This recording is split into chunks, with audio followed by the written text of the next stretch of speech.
안녕하십니까. 네, 안녕하세요. 지금부터 현대적 AI 인프라 구성을 위한 AI 워크플로우 웨비나를 시작하도록 하겠습니다. 저는 베이넥스의 AI 사업을 진행하는 전우정입니다. 오늘 세션은 세 가지로 제가 엔비디아 A100에 대한 소개를 진행하고 다음은 데이터 센터형 멜라노스 네트워킹 플랫폼 소개를 문종식 부장님이 퓨어 스토리지 플래시 블레이드와 AI 레퍼런스 아키텍처를 김대원 이사님이 진행하도록 하겠습니다. 먼저 엔비디아 DGX A100 소개를 진행하도록 하겠습니다.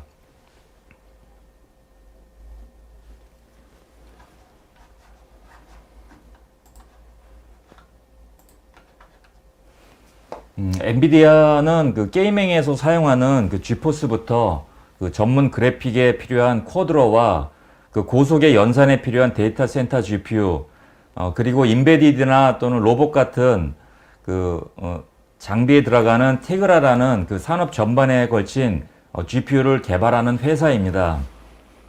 오늘은 그 중에서 데이터 센터 GPU는 A100 카드와 A100 카드로 이루어진 서버인 DGX A100을 말씀드리도록 하겠습니다.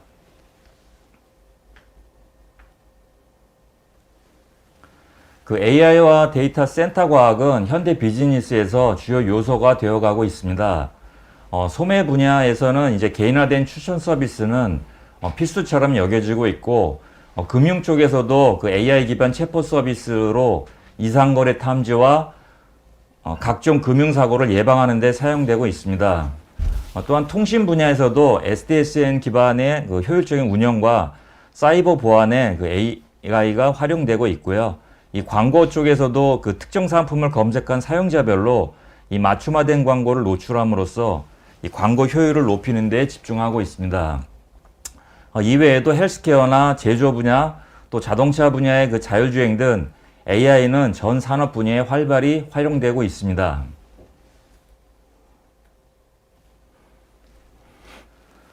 이렇듯 AI가 확산되면서 기하급수적으로 컴퓨팅 용량이 필요하게 되었는데요.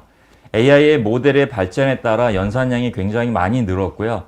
또 이에 따라서 데이터 양도 증가해서 이 분석해야 될 데이터가 점점 많아지고 있기 때문에 보다 빠른 연산을 위해서 컴퓨팅 성능이 점점 더 요구되고 있습니다.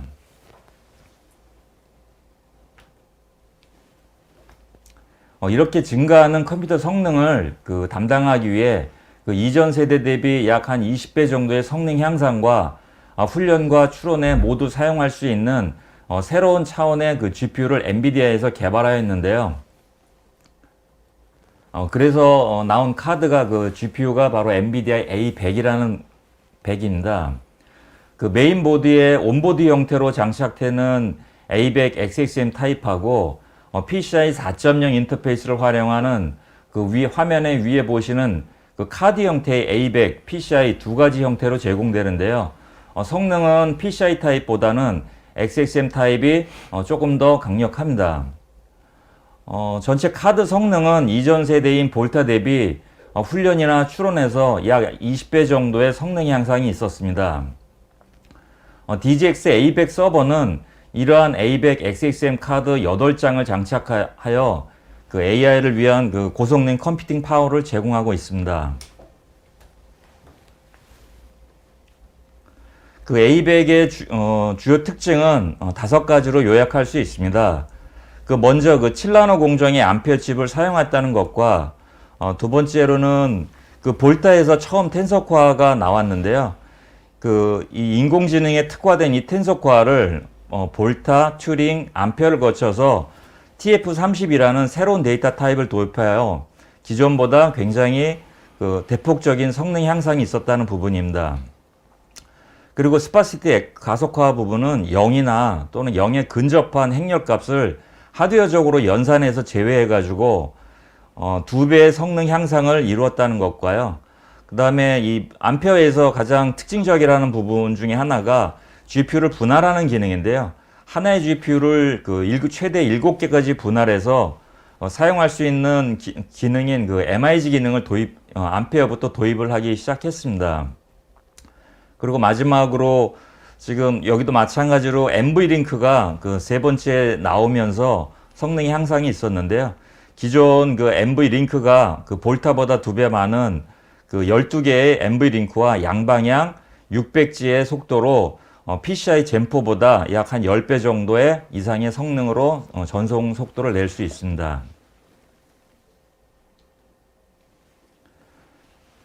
보시는 것처럼 2016년도에 파스칼 아키텍처의 P100이라는 카드가 나왔는데요. 이 P100을 2016년도에 출시하고 2020년도에, 그러니까 작년에 A100 GPU를 발표했는데요. 이게 기타 많이 사용하는 엠버나 그로막스 또는 텐서플로나 파이토치 같은 이런 주요 어플리케이션에서 성능이 그 24개월마다 2배로 증가한다는 그 무해 법칙을 넘어서 2016년 대비 약 9배의 성능 향상을 이루고 있습니다.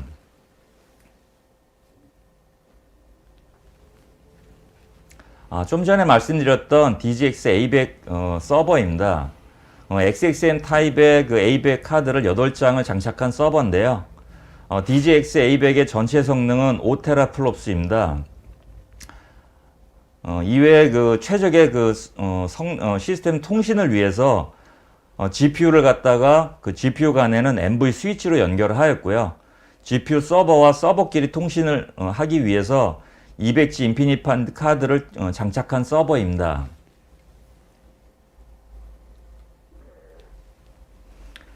이 DGX A100의 그 서버는 실제 성능 수치에서도 일반 훈련, 버틀 RG 모델, 트레이닝인 버틀 RG 모델인 경우에도 이전 세대 모델인 V100에 대해서 약 6배의 성능 향상을 나타내고, 인퍼런싱이라는 추론 부분에서도 이 CPU 서버에 비해서 약 172배의 성능이, 성능을 나타내고 있습니다. 보시는 도표는 DGX A100의 스펙입니다. 그 암페어 기반의 그 GPU는 A100을 8개 탑재했고요. GPU의 메모리는 그 개당 40기가 또는 그 80기가로 8개가 있습니다. 그래서 GPU 40기가짜리 8개인 경우에는 전체 GPU 메모리가 320기가고요. 80기가로 8개를 하면 전체 GPU 메모리를 640기가입니다.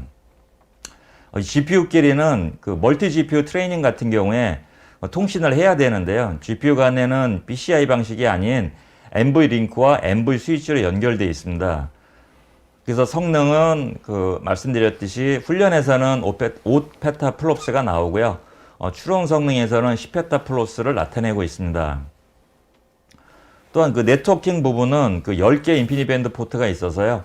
2개는 스토리지 연결용으로다가 스토리지 연결 또는 인밴드 서비스용으로 사용을 하고 있고요.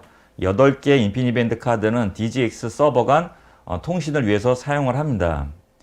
전체 높이는 66크기를 나타내고 있고요. 시스템 파워는 최대 6500W를 소비하고 있습니다.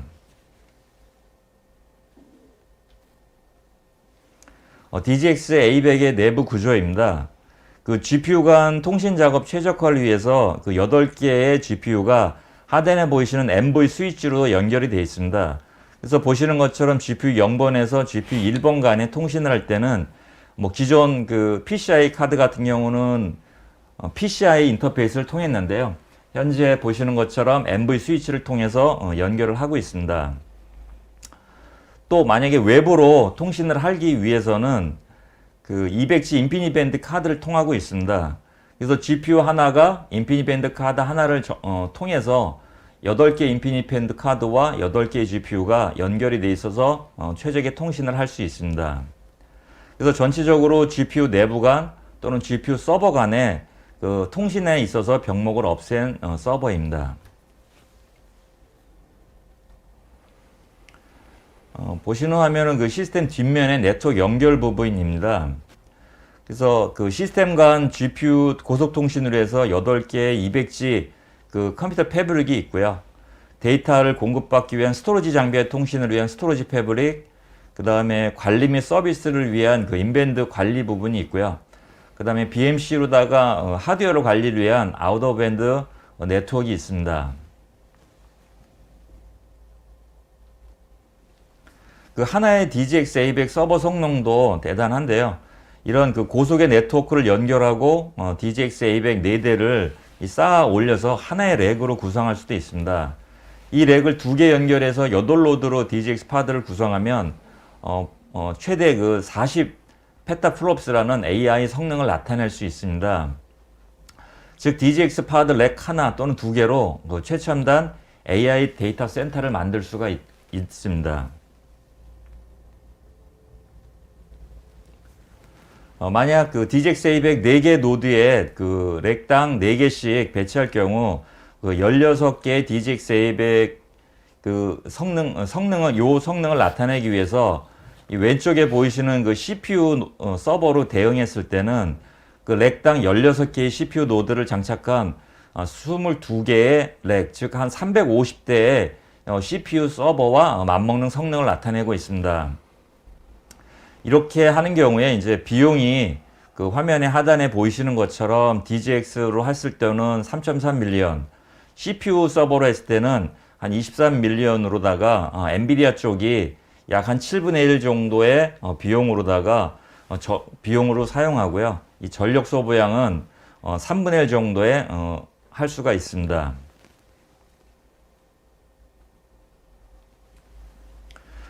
실제 엔비디아는 그 슈퍼파드 레퍼런스 아키텍처에 기반한 그 엔비디아의 자체 시스템인 셀런이라는 그 슈퍼컴퓨팅을 구축하였는데요.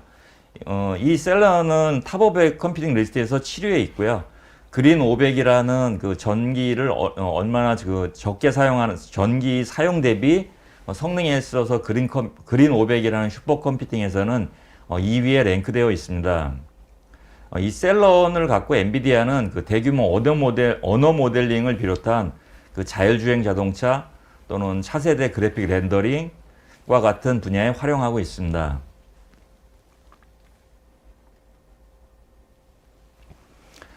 이렇게 엔비디아는 그 강력한 성능의 그 GPU인 그 A100을 통해서 그 가장 높은 그 컴퓨팅 파워를 요구하는 대표적인 워크로드인 그 대량의 데이터 분석 또는 AI 학습 및 추론, 그 다음에 시뮬레이션 분석을 가속화하여 기업의 경쟁력 강화를 돕고 있는 제품입니다. 이상 그 저의 발표를 마치고 그 다음 세션을 진행하도록 하겠습니다.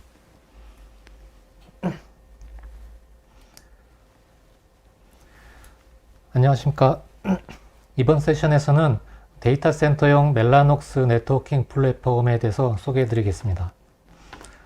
먼저 멜라녹스라는 명칭의 뜻이 무엇인가를 살펴보자면 이것은 원래 회사 이름이었습니다. 멜라녹스는 그 데이터 센터 전용의 고속 통신을 위해서 필요한 모든 제품을 개발 및 공급을 해오던 벤더였습니다. 그런데 2018년 엔비디아로 인수되고 나서부터는 벤더명이라기보다는 엔비디아의 다른 여러 제품군과 구분하기 위한 일종의 제품군으로 불리고 있습니다. 멜라녹스 제품군은 고속통신에 필요한 모든 요소, 그러니까 칩부터 시작해서 어댑터, 스위치, 케이블, 그리고 트랜시버까지 자체 개발, 공급을 하고 있습니다. 본 소개에서는 데이터 센터용 멜라녹스 제품군에 대해서 간략히 소개해 드리겠습니다. 먼저 최근의 데이터 센터에서 멜라녹스 제품들이 사용되는 이유에 대해서 간략히 살펴보겠습니다. 최근의 데이터 센터의 네트워크의 특징을 살펴보자면 다음과 같습니다. 초고속 네트워크이고 상하 트래픽보다는 특히 노드들 간의 좌우 트래픽이 점차 많이 필요하고 있다는 것입니다. 노드 간 좌우 트래픽을 이스트 웨스트 트래픽이라고도 부르는데요. 이러한 노드 간 고속 트래픽은 HPC, 빅데이터, AI 딥러닝, 연산 이런 것들이 해당이 됩니다. 왼쪽의 상하 트래픽 구성에서는 트래픽이 업링크 케이블을 타고 상단의 스위치를 통해서 위로 올라가는 데 반해서 오른쪽에 보시는 좌우 트래픽 구성에서는 상단으로 올라가는 트래픽은 상대적으로 그 양이 적거나 또는 경우에 따라서는 아예 없는 경우도 있습니다. 그리고 또 하나 이 두 구성의 아주 다른 중요한 차이점이 있는데요. 바로 상하 트래픽보다는 노드 간의 좌우 트래픽이 훨씬 고속의 네트워크를 필요로 하는 경우가 많다는 것입니다.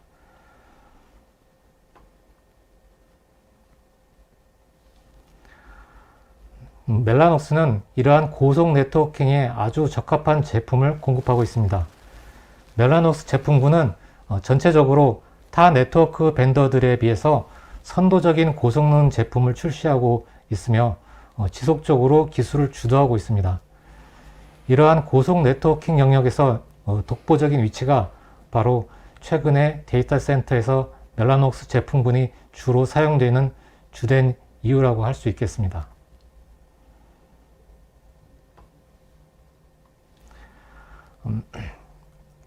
멜라녹스 제품군에는 인피니밴드와 이더넷 제품이 모두 있습니다. 그럼 먼저 멜라녹스 제품군의 인피니밴드 제품의 특징을 간략하게 살펴보겠습니다. 그럼 멜라녹스 인피니밴드의 어떤 점이 좋은지 특장점을 6가지로 요약해서 말씀드리겠습니다. 첫 번째, 높은 대역폭을 지원합니다. 현재는 HDR 200기가가 주로 사용되고 있고요. NDR 400기가 제품도 출시되고 있습니다. 두 번째로 높은 확장성을 가지고 있습니다. 기존 레가시의 스케일업 방식이 아닌 스케일 아웃으로 구현하기 때문에 확장성이 매우 용이합니다. 세 번째로 QoS와 혼잡 제어를 지원합니다. 그래서 네트워크 효율성을 극대화시킬 수 있습니다. 네 번째로 CPU 오프로드를 지원합니다. RDMA, GPU 다이렉트, 샤프, 쉴드 등 인 네트워크 컴퓨팅을 통해서 성능을 가속화시킬 수 있습니다. 다섯 번째 특징은 로우 레이턴시인데요. EDR 100기가를 지원하는 스위치는 90나노세컨드의 로우 레이턴시를 제공하고 HDR 200기가를 지원하는 스위치는 130나노세컨드의 로우 레이턴시를 제공합니다. 마지막으로 심플리파이드 매니지먼트인데요. 인피니밴드는 구성이 매우 단순하고 쉽기 때문에 구축 및 관리가 용이합니다. 이 중에서 네 번째 특징인 CPU 오프로드 기능에 대해서 조금만 더 살펴보겠습니다. 먼저 RDMA입니다. 리모트 다이렉트 메모리 액세스의 약자인데요.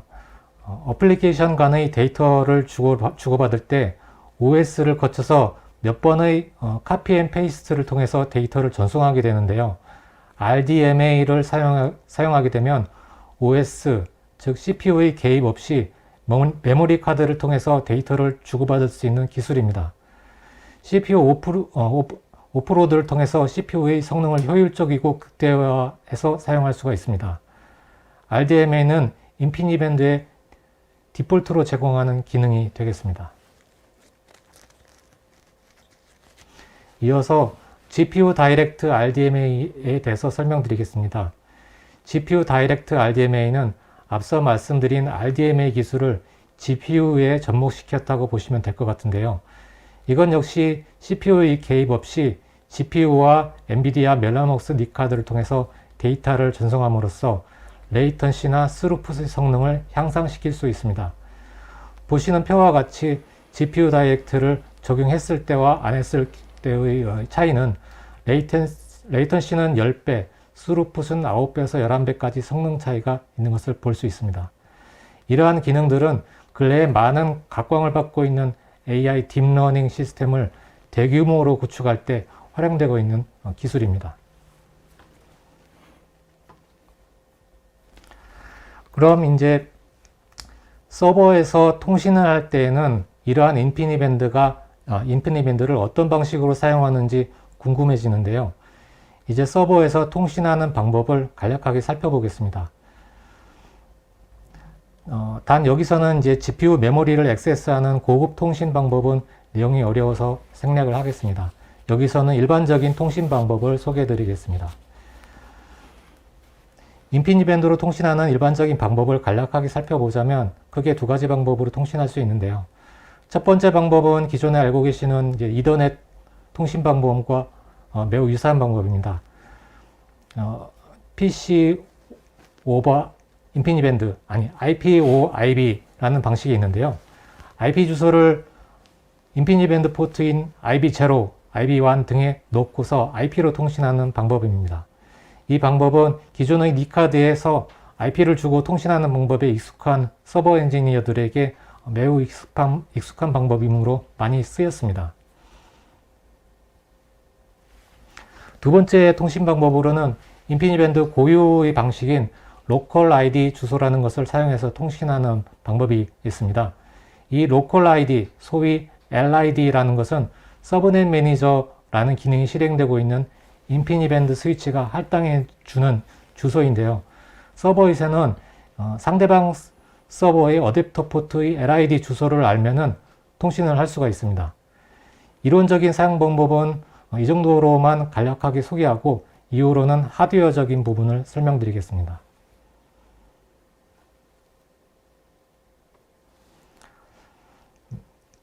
이제 멜라녹스 제품군의 이더넷 제품의 특징을 간략하게 살펴보겠습니다. 먼저 이더넷 스위치에 들어가는 스위칭 칩셋이 다릅니다. 이더넷 스위치 시장에서는 원래부터 브로드컴 칩 계열의 스위치가 존재했었습니다만 멜라녹스는 이러한 이더넷 스위치 시장 중에서 고성능 스위치 쪽에 스펙트럼 칩 계열의 스위치를 제공하고 있습니다. 기존 브로드컴 칩 계열에서도 토마호크라는 버전의 칩이 있어서 마찬가지로 고성능 스위치를 제공하고 있지만 표에서 보이는 바와 같이 라우팅 성능, ACL, 전력 소모, 로우 레이턴시 등 세부적인 면에서 멜라녹스의 스펙트럼 칩 스위치가 더 좋은 성능을 보이고 있습니다. 멜라녹스 이더넷 스위치의 특징 중 한 가지로는 컷스루 방식을 기본으로 사용한다는 점인데요. 기존의 스토어 앤 포워드 방식이 패킷이 스위치로 들어와서 다른 포트로 나갈 때 패킷 전체가 들어와야지 이후 전달 작업을 비로소 진행하기 시작하는 것에 반해서 컷스루 방식은 패킷 헤더 부분만 들어오면 다른 포트로 패킷 전달 작업을 시작하기 때문에 스위치의 고속 전송 능력, 즉 스루풋 성능이 향상됩니다. 이 특징은 고속 스위치에 매우 필요한 기능이라고 할 수 있겠습니다.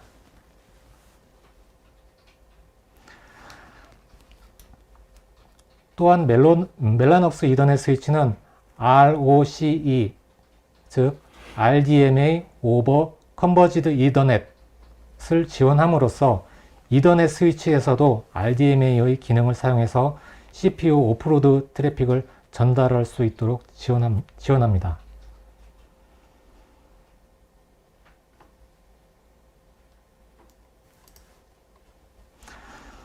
이제 멜라녹스의 실제 제품에 대해서 간략하게 살펴보겠습니다.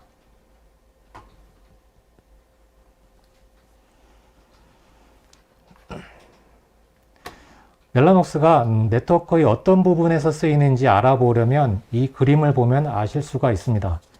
이 그림을 보면 멜라녹스는 고속으로 통신을 하고 있는 모든 부분에서 사용되고 있음을 알 수 있는데요.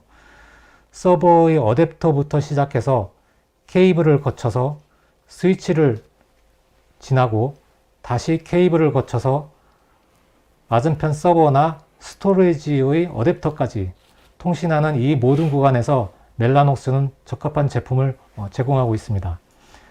그림에서 보는 바와 같이 멜라녹스는 인피니밴드와 이더넷 제품을 모두 제공하고 있는데요. 참고로 조금 주의해야 할 부분은 이더넷용과 인피니밴드용은 혼용이 아니고 따로 구분되어 있기 때문에 구매할 때부터 이더넷용인지 인피니밴드용인지 구분해서 구매를 해야 한다는 것입니다. 오직 그 어댑터 중에서 VPI라는 어댑터만 이 두 가지 모드를 모두 사용할 수 있을 뿐이고 나머지는 모두 제품이 별개로 존재합니다. 이더넷이라는 것은 아시다시피 인터넷이라는 아주 먼 거리까지 통신이 가능하도록 개발된 아주 일반화되어 있는 통신 기술인데 반해서 인피니밴드는 데이터 센터 내에서만 있는 고속의 로컬망에 아주 특화되어 있는 기술입니다.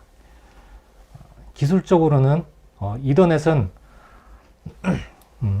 맥 어드레스로 동작하는 로컬 L2 구간이 있고 원거리 통신을 위한 IP로 동작하는 원거리 L3 구간이 있는데 반해서 인피니밴드는 로컬 ID라고 부르는 주소를 기반으로 하는 로컬 L2 구간이 주로 사용되고 L3 구간은 개념은 있지만 실제로는 별로 사용되지는 않습니다. 인피니밴드 네트워크의 또 다른 특징으로는 스위치와 케이블이 아주 많이 필요하다는 것인데요. 그 이유는 딜레이가 발생하는 병목 구간을 물리적으로 없애는 것을 인피니밴드에서는 굉장히 중요하게 생각하고 있다는 것입니다. 이를 난블라킹으로 연결한다 라고 표현을 하는데요. 스위치 성능이 로우 레이턴시를 표방하고 있지만 실제 물리적인 케이블 연결도 병목이 없도록 충분히 많이 연결한다는 것을 알 수 있습니다.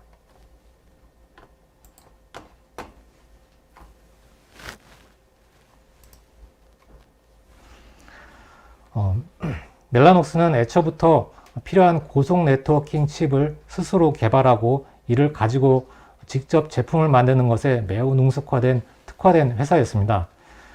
보시는 바와 같이 세부 제품군으로 어댑터류, 인피니밴드 스위치, 이더넷 스위치, 케이블, 트랜시버류, 자체 설계한 SoC 칩 등이 있습니다. 각 제품군에는 물론 인피니밴드용, 이더넷용이 별도로 있습니다. 이 각 세부 제품군에 대해서 좀 더 살펴보겠습니다. 먼저 인피니밴드 스위치입니다. 이 모델들은 인피니밴드 스위치 중에서 주로 사용되는 모델만 나열한 것입니다. 바로 한 세대 전의 EDR 백지 스위치인 SB7800, 최근의 DGX A100 등 HDR 200기가 어댑터를 사용하는 서버들을 연결할 수 있는 QM8700, 그리고 DGX 슈퍼팟과 같은 대규모 환경에서 사용되는 QM8790이 대표적인 제품입니다. QM8790은 앞에 있는 두 가지 스위치와는 달리 콘솔 및 MGMT 관리 포트가 없고 서브넷 매니저 기능도 없습니다. 따라서 서버들이 통신할 때 필요로 하는 LID 주소를 할당받아서 통신을 하려면 DGX 슈퍼팟 구성에서는 UFM이라는 별도의 장비를 사용하는 것처럼 서브넷 매니저 기능을 해주는 별도의 장비가 필요합니다.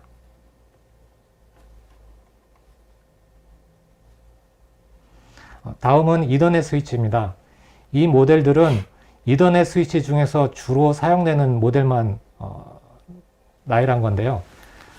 텐지 포트와 백지 포트를 모두 지원하는 소규모용 SN2100, 그리고 백지 포트만으로 구성된 소규모용 SN2100, 그리고 일반적인 백지 환경에서 무난하게 사용할 수 있는 SN3700C, 그리고 DGX 슈퍼팟과 같은 많은 수위 노드를 연결할 때 요용한 SN4600C가 있습니다. 멜라녹스는 100G뿐만이 아니라 200G를 지원하는 이더넷 스위치도 있지만 실환경에서는 아직 200G까지는 필요로 하는 곳이 적어서 그런지 실제로는 100G 스위치가 주로 사용되고 있는 실정입니다.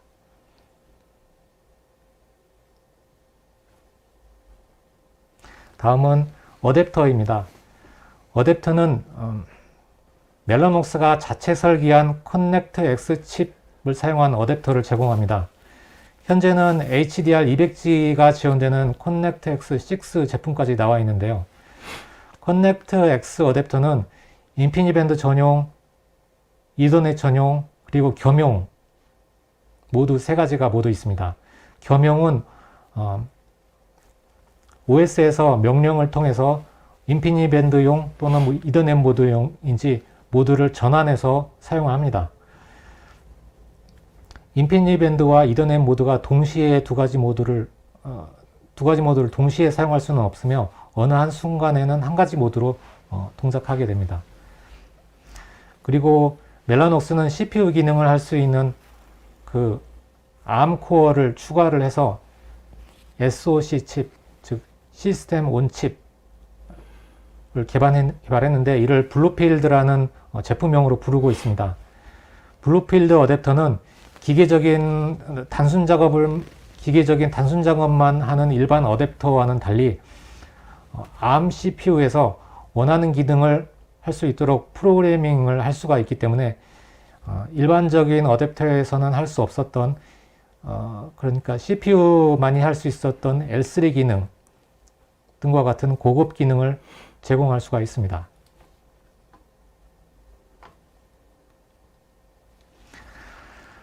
현재의 코넥트 X 이전의 모델로는 코넥트 X3, 4, 5 등이 있었는데 100기가인 EDR, 56기가인 FDR 등 낮은 속도가 지원이 됐었습니다.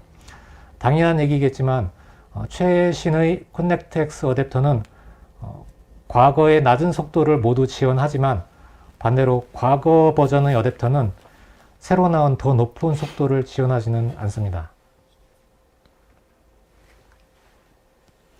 다음은 케이블입니다. 서버와 스위치를 하려면 케이블이 필요한데요. 멜라녹스는 케이블 및 트랜시버를 통칭해서 링크X라는 제품군으로 부르고 있습니다. 이러한 케이블류는 연결하려는 그 두 지점 간의 거리에 따라서 적합한 제품을 선택하면 되는데요. 어댑터나 스위치와 마찬가지로 케이블류도 인피니밴드용과 이더넷용이 별도로 구분되어 있으므로 주의를 할 필요가 있습니다. 이 그림의 세 가지 타입을 보자면 대 케이블은 단거리용이고 구리 케이블이고 그리고 굉장히 두껍습니다. 그리고 AOC는 트랜시버와 광 케이블이 붙어있는 보급형이라고 할 수 있습니다. 그리고 트랜시버는 광 케이블을 별도로 따로 준비를 해야 하고요. 장거리에 사용할 수가 있고 또는 타 벤더의 스위치들끼리 연결할 때 호환이 잘 되므로 이때 많이 사용합니다. 트랜시버는 예전에 통칭 지빅이라고 부르기도 했었는데요. 여기서는 그냥 트랜시버라고 표현을 하겠습니다.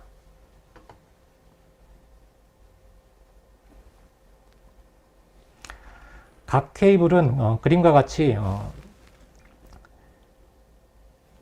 대 케이블은 구리 케이블로서 단거리용, AOC는 100m 이내, 트랜시버는 더 먼 거리까지 신호 전송이 가능합니다.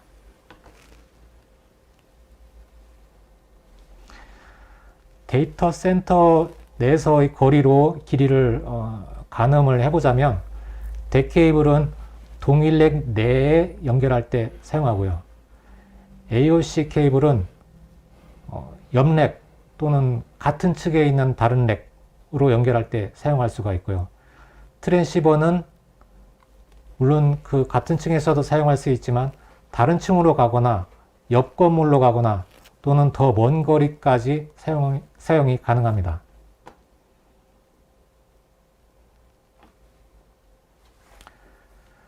트랜시버를 생긴 모양으로 구분을 하자면 텐지 25G 트랜시버는 SFP 크기의 포트에 꼽을 수 있는 모양이고요. 40G 이상부터는 더 넓적한 모양의 QSFP 포트에 꼽을 수 있는 모양입니다. 40G 이상의 트랜시버부터는 광 케이블이 8가닥, 즉 4개 채널, 쿼드 채널을 사용하는 제품이 나오기 시작합니다. 2개의 광 케이블, 즉 2개의 광 케이블이 한 쌍으로 해서 1개의 채널을 구성하는데요.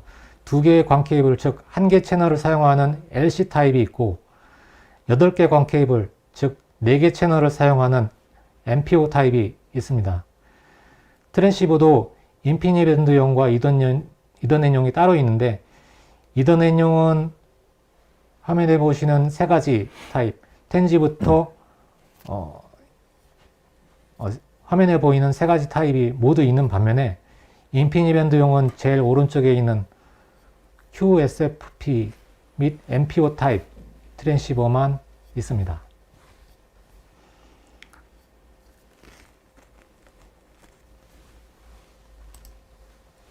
네, 이상으로 데이터 센터용 멜라녹스 네트워킹 플랫폼에 대해서 살펴보았습니다.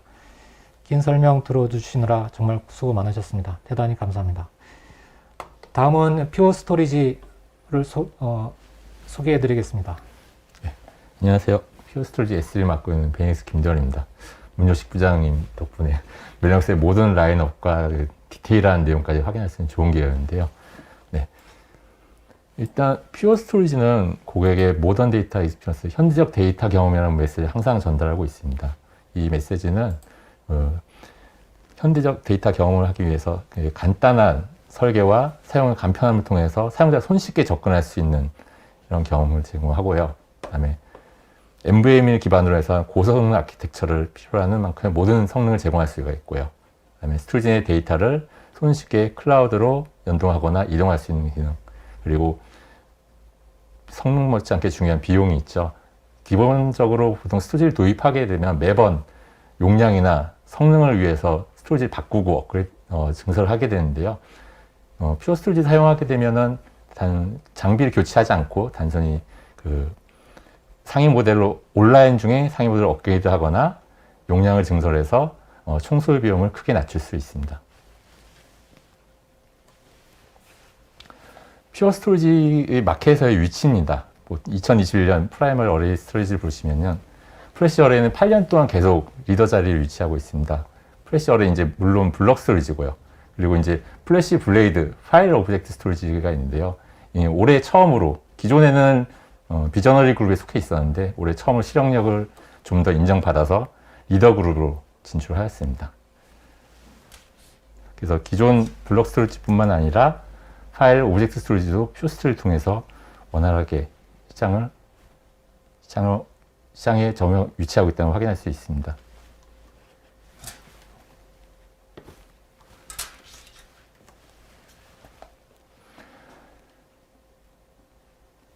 퓨어 스토리지의 모든 스토리지 라인업입니다. 티어1 어플리케이션부터 분석용 아니면 웹 스케일 어플리케이션까지 모든 제품을 보유하고 커버할 수 있는 제품들을 보유하고 있습니다. 좀 전에 말씀드렸듯이 블럭 스토리지인 플래시 어레이가 있고요. 그 다음 성능을 위한 플래시 어레이 X, 그리고 성능보다는 비용 효율적으로 용량을 제공하는 플래시 어레이 C, 그리고 파일 오브젝트 스토리지인 플래시 블레이드, 이런 하드웨어들을 제공하고 있고요.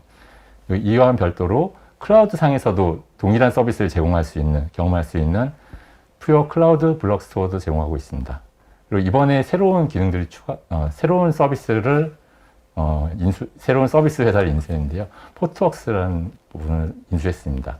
그래서 포트웍스는 현재 많이 사용하고 계시는 컨테이너 기반의 쿠버네티스 환경상에서 일반 어플리케이션단에 제공되는 데이터 서비스, 모든 데이터 서비스를 포트웍스를 통해서 사용할 수 있게 서비스를 제공하고 있습니다.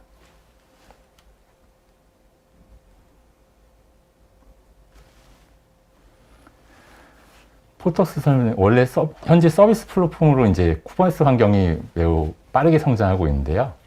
포트웍스 사용함으로써 쿠버네티스 상에서 스토리지 일반적인 데이터 서비스뿐만 아니라 백업 복구 같은 데이터 보호, 그 다음에 DR 재복구, 마이그레이션, 용량 같은 다양한 스토리지 서비스를 포트웍스 사용함으로써 기존 레가시 환경과 동일하게 쿠버네티스 환경상에서도 스토리지를 사용하실 수 있습니다.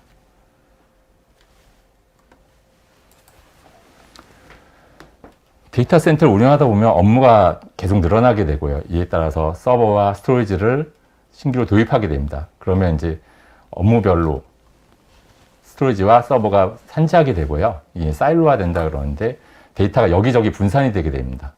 필요한 데이터를 찾기 위해서는 여기저기 분산된 데이터를 다 찾거나 데이터를 옮기는 작업, 이런 복잡한 과정들을 사용하게 되기 때문에 시간과 공간들을 비효율적으로 사용하게 되고요.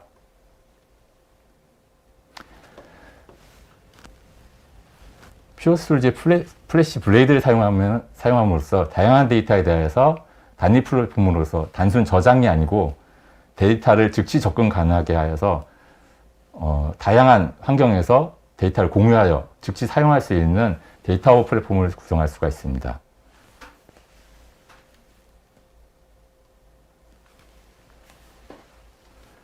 플래시 블레이드는 NVMe 100% NVMe로 구성이 되어 있고요.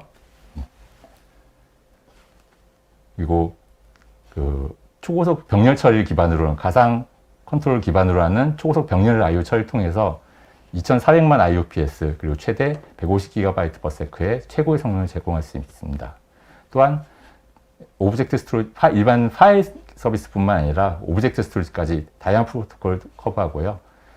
하나의 셰시, 최소의 상면을 통해서 공간 활용 및 전력도 저전력을 소비하여서 균형티 구현할 수 있습니다. 성능 외에도 스토리지 기본적으로 운영을 하다 보면 데이터가 중요한데요. 데이터 보호하기 위해서 스냅샷을 통해서 성능에 영향 없는 스냅샷을 통해서 그 스냅샷의 상의 개별 파일 단위 복구나 아니면 또는 전체적인 파일 시스템을 롤백을 하여서 특정 위치로 복구할 수 있는 이런 기능을 제공하고요. 스냅샷 기반의 고속 중부분 복제를 기반으로 해서 빠른 그 블레이드 간의 복제 아니면 블레이드 간의 파일 복제, 블레이드 간의 오브젝트 복제 또는 블레이드에서 클라우드로의 S3 버크 복제도 가능합니다.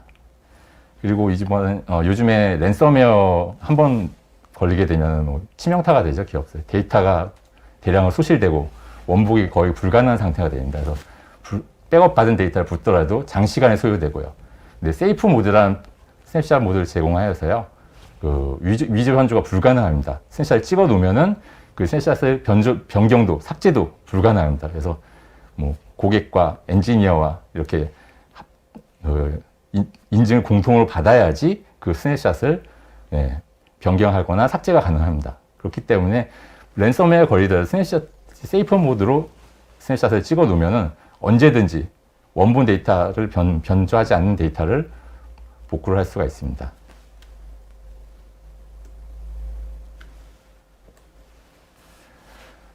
일반적인 I/O 프로세싱입니다. 수집, 처리, 학습, 검증, 활용의 과정을 거쳐가게 되고요. 첫 단계는 실시간으로 다양한 데이터를 수집하게 되죠. 이제 제일 큰 I/O가 발생하게 됩니다. 물론 이 데이터들이 아까 말씀드린 사일로화돼서 여기저기 퍼져 있다면 그 데이터를 복제하고 로딩하는데 많은 시간이 소요되겠죠. 대부분이 I/O가 받쳐주지 않겠다면 모든 구간에서 I/O 처리가 많이 발생하게 되는데요. 원활하지 않게 됐다면 병목 현상을 발생하고 AI 프로세싱 시간에 지대한 영향을 미치게 되겠죠.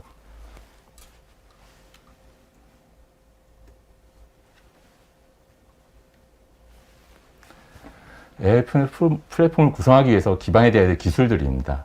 아까 앞부분에 설명드린 AI 컴퓨팅 기술, 코어가 있고요. 그 다음에 컴퓨팅 프로세서 간의 고속 스피드 인터커넥션을 위한 NV링크, NV스위치 같은 내부 인터커넥션 속도가 필요하고요. 그 다음에 이를 잘 활용하기 위한 GPU 딥러닝 라이브러리, 최적화된 딥러닝 라이브러리가 제공돼야 됩니다.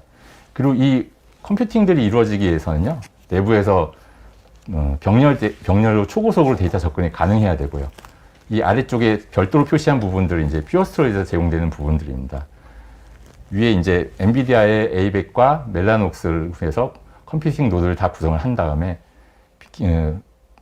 퓨어 스토리지 플래시 블레이드를 이용해서 모든 컴퓨팅 연산 구간에서 병목 현상이 발생하지 않도록 패러하게 데이터를 접근할 수 있는 고속 서비스를 제공하게 됩니다.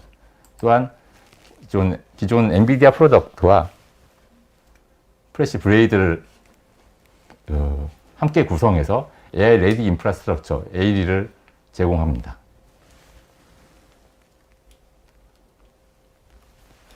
AI 인프라를 구성하면서 필수 고려해야 될 사항입니다. 스케일러블, 인프라를 만약에 데이터가 계속 증가하게 되죠. 분석된 데이터 증가할 경우 컴퓨팅과 스토리지 파워도 증설이 돼야 됩니다. 그래서 스케일러블, 인프라를 쉽게 확장할 수가 있어야 되고요. 유연하게, 요구사항에 유연하게 대응할 수가 있어야 됩니다. 또한 다양한 데이터를 다룰 수가 있어야 됩니다. 이미지 데이터, 음성 데이터 이런 여러 가지 데이터가 있는데 데이터 타입과 크기에 따라 성능이 차이가 발생하게 된다면 AI 프로세싱 간에도 지대한 영향을 미치기 때문에 다양한 데이터를 손쉽게 처리하고 일관된 성능을 제공할 수도 있어야 됩니다.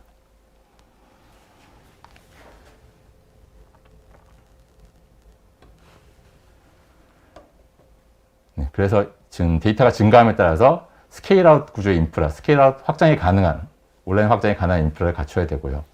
또한 데이터업을 통한 데이터 등을 최소화하여서 AI 프로세싱 간의 IO로 인한 지연 시간을 최소화해서 원활한 도출할 수 있어야 합니다.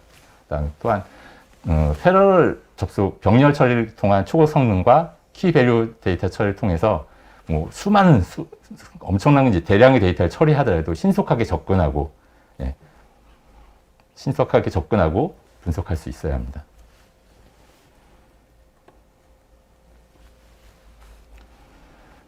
아까 말씀드렸듯이 사일로되어서 분산되는 데이터에 대하여 퓨어스토리지 플래시 VAD를 사용함으로써 데이터 수집 단계에서 훈련 단계까지 모든 단계에서 데이터의 복제와 로딩 없이 즉각적인 데이터 처리를 위해서 처리를 사용함으로써 I/O 병명 없이 신속한 I 프로세싱을 제공합니다.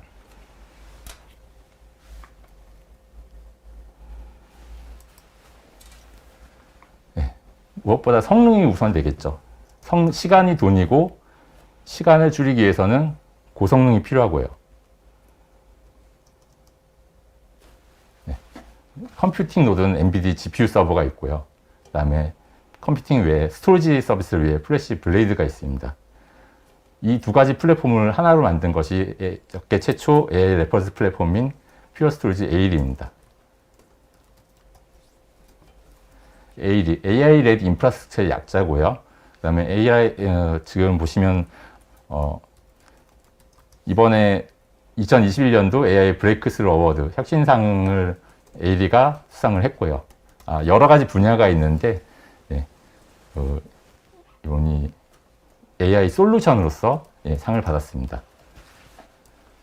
AI가 레퍼런스 플랫폼으로 엔비디아에 등록이 되어 있고요. 그 다음에 엔비디아에서 슈퍼컴퓨팅을 위한 슈퍼팟 레퍼런스 아키텍처를 가지고 있는데요.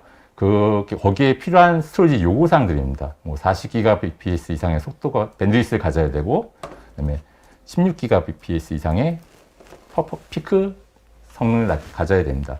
플래시 블레이드는 이 모든 IO를 수용할 수 있는 기능들을 가지고 있고요.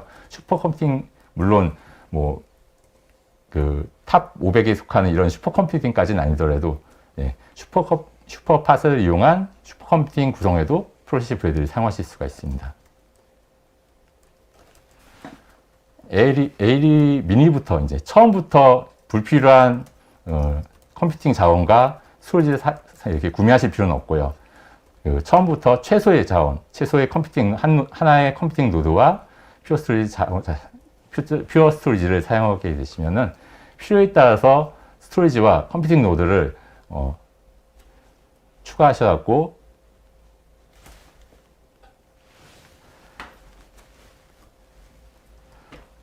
증설하실 수가 있고 효율적 업무에 대처하실 수가 있습니다. 네. 현재 AI를 아카데미아 스타트업 프로모션이 진행 중이고요. 이런 프로모션을 통해서 기존 패키지 가격보다 훨씬 저렴한 가격으로 사용하실 수가 있고 AI 환경을 구축할 수가 있습니다. 네, 이상으로 마치겠습니다. 예, 모든 세션을 마치고요. 지금부터 여러분들이 올려주신 질문에 대해서 Q&A를 진행하도록 하겠습니다.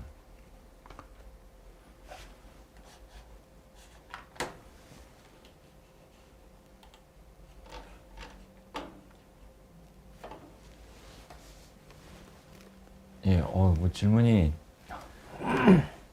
무척 많은데요.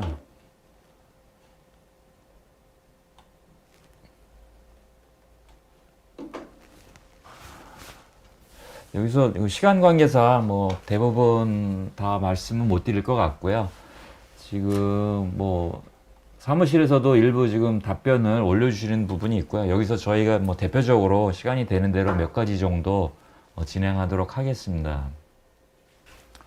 일단 네, 이미순님이 질문하신 그 유연조합 불가한 스냅샷에 대해서 답변 드릴게요.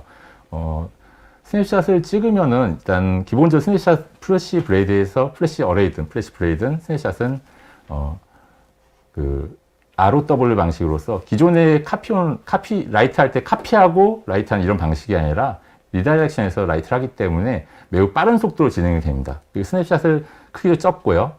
공간을 효율적으로 사용할 수가 있고요. 이제 그 시큐어 모드, 위변조 불가능한 시큐어 모드라는 것이 있는데요. 시큐어 모드로 지정을 하게 되면 물론 스케줄링도 가능하고 매뉴얼 생성도 가능합니다.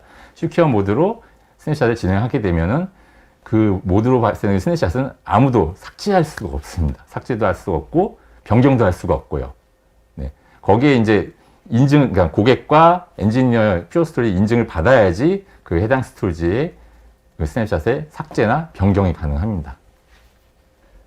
대부분 그 플래시 스토리지 관련된 질문들이 많으신 것 같은데요. 윤대원 이사님이 네, 포트웍스와 플래시 블레이드의 연관 관계를 이제 딱히 딱 지정해서 어떻게 연관된다고 말씀드릴 수는 없고요. 플래시 블레이드는 물리적으로 존재하는 하드웨어입니다. 데이터 허브를 제공하는 서비스하기 위한 물리적으로 생성되는 하드웨어고요. 네, 그 플래시 블레이드는 데이터 서비스를 할 뿐이지 그 데이터를 지금 포트웍스 같은 경우에는 컨테이너 환경의 쿠버네티스 환경상에서 쿠버네티스의 컨테이너를 만들면은 거기에 이제 스토리지 서비스를 해야 되잖아요. 일반적인 스토리지 볼륨을 만들어서 할당해서 서비스를 하면 거기서 끝나는 게 아니라 컨테이너 상에서 제공된 스토리지 서비스뿐만 아니라 리플리케이션, 복제를 한다든가 아니면 백업을 받는다든가 하기 위해선 일반적인 스토리지 구조와는 다른 구조를 가져가야 됩니다. 포트웍스는 이제 일반적인 환경에서 가능한 모든 스토리지 기능들을 쿠버네티스 상에서 구현해주는 역할을 합니다. 지금 김명환 님이 질문 주신 그 베인엑스에서 A백을 딜리버리 자체적으로 할 수 있는지 여쭤보셨는데요. DGX, 저희는 그 베인엑스는 총판 업무를 진행하고 있습니다. 그리고 실제 제품을 딜리버리하고 유지 보수하고 이런 전담 엔지니어를 갖고 있는 분들은 DGX를 판매하는 파트너들이 있습니다. 그래서 직접 영업은 파트너 업체가 진행을 하고요. 저희는 그 파트너 업체에 제품을 공급하는 그 총판 업무를 하고 있습니다. 그래서 베인엑스가 직접 그 딜리버리는 하지는 않고 있습니다. 예, 그 양성필님이 RDMA 관련돼서 질문을 주셨는데요. RDMA는 CPU의 메모리에 그 거치지 않고 온다는 부분입니다. 그래서 두 개의 서버가 그 데이터 통신을 하기 위해서는 GPU 메모리에 있던 내용이 먼저 시스템 메모리로 갔다가 네트워크 장비를 타고 다시 다른 서버의 시스템 메모리로 전송됐다가 다시 거기서 GPU 메모리로 가는데요. 이 CPU나 또는 시스템의 메모리를 거치지 않고 GPU에 있는 메모리 내용을 상대방의 서버에 있는 GPU 메모리로 바로 전송하기 때문에 전송 그 지연이나 이런 속도가 빨라지는 부분입니다. 할 거 없으면 일단 시간 관계상 이상 그 Q&A를 마치도록 하고요. 저희가 제시했던 그 설문지를 작성해 주시기 바라고요. 이 Q&A 이벤트 관련돼서는 그 웨비나가 종료된 후 선정해서 개별적으로 알려드리도록 하겠습니다. 예, 참여해주신 여러분께 감사드리며 이상으로 그 웨비나를 마치도록 하겠습니다.